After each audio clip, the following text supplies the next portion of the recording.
In order for a trauma bond to form, there usually has to be the presence of intermittent kindness, a power imbalance, and the presence of danger and betrayal.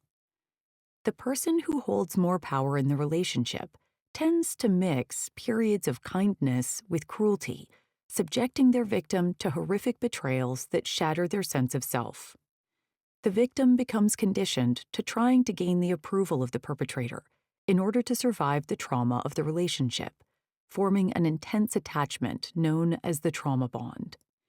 Behaviors that stem from the trauma bond might look like apologizing to the abuser when you've been the one harmed to try to win back their approval, refusing to press charges against someone who has committed a crime against you, continuing to work for a boss who first charms you and then exploits you, or remaining in contact with a family member who has mistreated you and continues to push boundaries.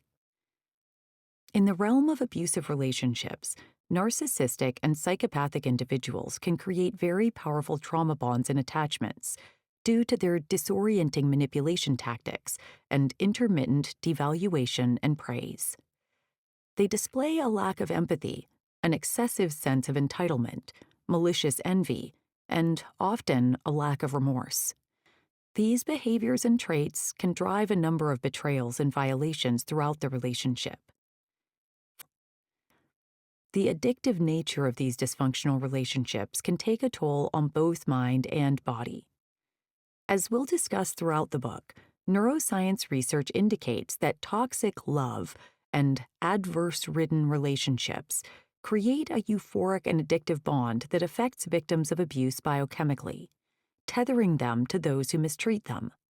Dopamine, the feel-good neurotransmitter in the brain, flows more readily when the rewards in the relationship are intermittent and unpredictable, causing us to work harder for the fix we experienced in the initial honeymoon stages of the relationship. Over time, this might look like the abusive partner withholding affection for no apparent reason, or disappearing randomly at times, and then returning without explanation, causing you to doubt yourself and work harder to capture their attention. In order for a trauma bond to